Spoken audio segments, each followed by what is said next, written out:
ಮೈಸೂರಲ್ಲಿ ಏನು ಎಫ್ಐಆರ್ ಆದವರೆಲ್ಲ ರಾಜೀನಾಮೆ ಕೊಡಬೇಕಂದ್ರೆ ನಾನು ಎಫ್ಐಆರ್ಗೆ ರಾಜೀನಾಮೆ ಕೇಳೇ ಇಲ್ವಲ್ಲ. ನಾನು ಎಫ್ಐಆರ್ ಆಗಿರೋದಕ್ಕೆ ನಾನು ರಾಜೀನಾಮೆನೇ ಕೇಳಿಲ್ಲ. ಅಧಿಕಾರವನ್ನು ದುರುಪಯೋಗ ಪಡಿಸ್ಕೊಳ್ತಕ್ಕಂಥ ನಿಟ್ಟಲ್ಲಿ ನಾನು ರಾಜೀನಾಮೆ ಕೇಳಿದ್ದೀನಿ. ಅಧಿಕಾರ ದುರುಪಯೋಗ ಪಡಿಸ್ಕೊಳ್ತಕ್ಕಂಥ ನಿಟ್ಟಲ್ಲಿ ಸರ್ಕಾರ ಹೇಗೆ ನಡೀತಾ ಇದೆ. ಈಗ ನಿನ್ನೆ ಮೊನ್ನೆ ನಡೆದಂಥ ಘಟನೆ, ಯಾವ ರೀತಿ ಅಧಿಕಾರಿಗಳ ಮುಖಾಂತರ ಸಾಕ್ಷಿಗಳನ್ನು ಇವತ್ತು ಸಂಪೂರ್ಣವಾಗಿ ನಾಶ ಮಾಡತಕ್ಕಂಥ ಒಂದು ವಾತಾವರಣ ನಿರ್ಮಾಣ ಮಾಡ್ಕೊಂಡಿದ್ದಾರೆ.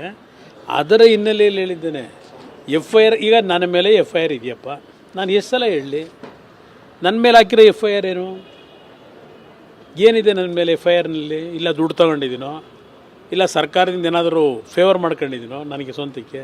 ಏನಿದೆ ಇದರಲ್ಲಿ? ನಂದು ಅಡ್ಮಿನಿಸ್ಟ್ರೇಷನ್ ಡಿಸಿಷನ್ಗಳು. ಅದ್ರ ಮೇಲೆ ಕೆಲವರು ಪಾಪ ಏನೋ ಹೋಗಿದ್ದಾರೆ, ಕಷ್ಟಪಡ್ತಾ ಇದ್ದಾರೆ, 15 ವರ್ಷದ್ದು. ಇದೇನಿದೆ ಈ ಡಿಸಿಷನ್ ಏನು? ಇದು ಯಾರ ಕಳ್ಳಂಗೊಂದು ಪಿಳ್ಳೆನವ ಅಂತ ಬೇವೆ ನಿಂತ ಸಾಕ್ಷಿ ಅಂತಾರೆ. ಹಾಂ, ಮಾವಿನಕಾಯಿ ಬೇವಿನಕಾಯಿ ಸಾಕ್ಷಿ. ಇದನ್ನ ಇಟ್ಕೊಂಡು ರಕ್ಷಣೆ ಪಡ್ಕೊಳ್ಳೋದು ಮುಖ್ಯಮಂತ್ರಿಗಳ ಸ್ಥಾನಕ್ಕೆ ಗೌರವ ತರಲ್ಲ. ಕುಮಾರಸ್ವಾಮಿ ಟಾರ್ಗೆಟ್ ಮಾಡಲಾಗ್ತಿದೆ ಅಂತ, ಯಾಕಂದ್ರೆ ಇನ್ನೊಂದು ಎಫ್ಐಆರ್ ಮಾಡಬೇಕು ಅನ್ನೋ ಹೊರಟಿದ್ದಾರೆ ಈಗ. ನೋಡಿ, ಅದರ ಬಗ್ಗೆ ನಿಮಗೆ ನಗುವಂತಲ್ವಾ? ಅದರ ಆ ಒಂದು ದೂರಿದೆಯಲ್ಲ, ಆ ದೂರನ್ನ ಯಾರಾದ್ರೂ ಅದು ವಾಸ್ತವಾಂಶ ಅಂತಾರೆ. ನೆನ್ನೆ ಮುಖ್ಯಮಂತ್ರಿಗಳು ಮಹಾತ್ಮ ಗಾಂಧೀಜಿಯವರ ಏನೋ ಒಂದು ನೆನ್ನೆಯ ದಿನದ ಜಯಂತಿ ಉತ್ಸವ ಆಚರಣೆ ಮಾಡ್ಬೇಕಾದ್ರೆ ಸಾಯಂಕಾಲ ಮಾಧ್ಯಮದ ಸ್ನೇಹಿತರುಗಳಿಗೆ ಪ್ರಶಸ್ತಿ ಕೊಟ್ಟಿದ್ದಾರೆ. ಆ ಸಂದರ್ಭದಲ್ಲಿ ಮುಖ್ಯಮಂತ್ರಿಗಳ ಭಾಷಣ ಏನು? ಇತ್ತೀಚೆಗೆ ಸುಳ್ಳು ವರದಿಗಳು ಭಾಳ ಬರ್ತಾ ಇದೆ, ಅದಕ್ಕೆ ಹೆಚ್ಚಿನ ಮಹತ್ವ ಕೊಡಬಾರ್ದು ಅಂತ ಹೇಳಿದ್ದಾರೆ ಮುಖ್ಯಮಂತ್ರಿಗಳೇ.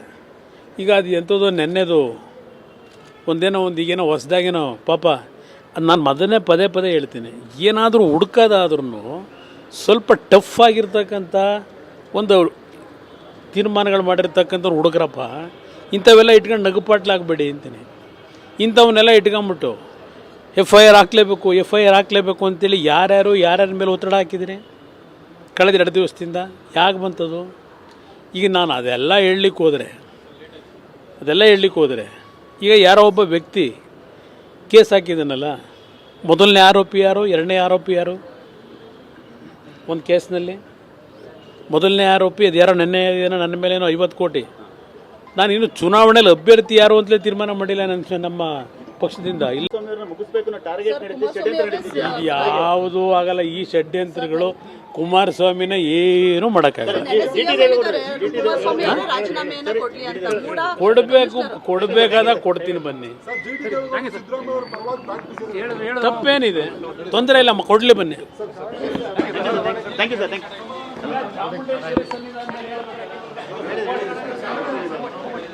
ಮೈಸೂರಿನವರು ಅವ್ರ ತೊಂದರೆಗೆ ಸಿಗಾಕಬಾರದು ಅಂತ ಹೇಳಿರ್ಬೇಕು.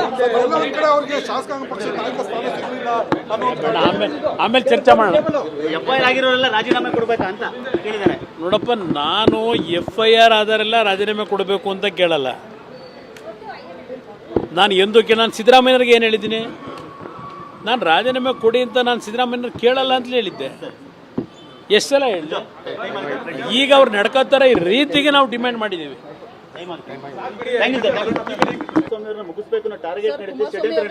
ಯಾವುದೂ ಆಗಲ್ಲ. ಈ ಷಡ್ಯಂತ್ರಗಳು ಕುಮಾರಸ್ವಾಮಿನ ಏನೂ ಮಾಡೋಕ್ಕಾಗಲ್ಲ.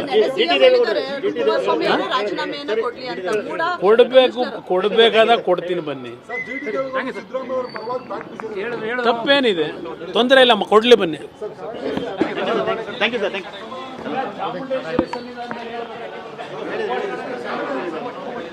ಮೈಸೂರಿನವರು ಅವ್ರ ತೊಂದರೆಗೆ ಸಿಗಾಕಬಾರದು ಅಂತ ಹೇಳಿರ್ಬೇಕು. ಆಮೇಲೆ ಚರ್ಚೆ ಮಾಡೋಣ. ರಾಜೀನಾಮೆ ಕೊಡಬೇಕಾ ಅಂತ ಕೇಳಿದ್ದಾರೆ. ನೋಡಪ್ಪ, ನಾನು ಎಫ್ಐಆರ್ ಆದರೆಲ್ಲ ರಾಜೀನಾಮೆ ಕೊಡಬೇಕು ಅಂತ ಕೇಳಲ್ಲ. ನಾನು ಸಿದ್ದರಾಮಯ್ಯವ್ರಿಗೆ ಏನು ಹೇಳಿದ್ದೀನಿ? ನಾನು ರಾಜೀನಾಮೆ ಕೊಡಿ ಅಂತ ನಾನು ಸಿದ್ದರಾಮಯ್ಯವ್ರಿಗೆ ಕೇಳಲ್ಲ ಅಂತಲೇ ಹೇಳಿದ್ದೆ. ಎಷ್ಟು ಸಲ ಹೇಳಿದೆ? ಈಗ ಅವ್ರು ನಡ್ಕೋತಾರೆ ಈ ರೀತಿಗೆ ನಾವು ಡಿಮ್ಯಾಂಡ್ ಮಾಡಿ. ಹೆಚ್ಚಿನ ವಿಡಿಯೋಗಳಿಗೆ ಪ್ರತಿಧ್ವನಿ ಯೂಟ್ಯೂಬ್ ಚಾನೆಲ್ ಸಬ್ಸ್ಕ್ರೈಬ್ ಮಾಡಿ, ಬೆಲ್ ಐಕಾನ್ ಕ್ಲಿಕ್ ಮಾಡಿ.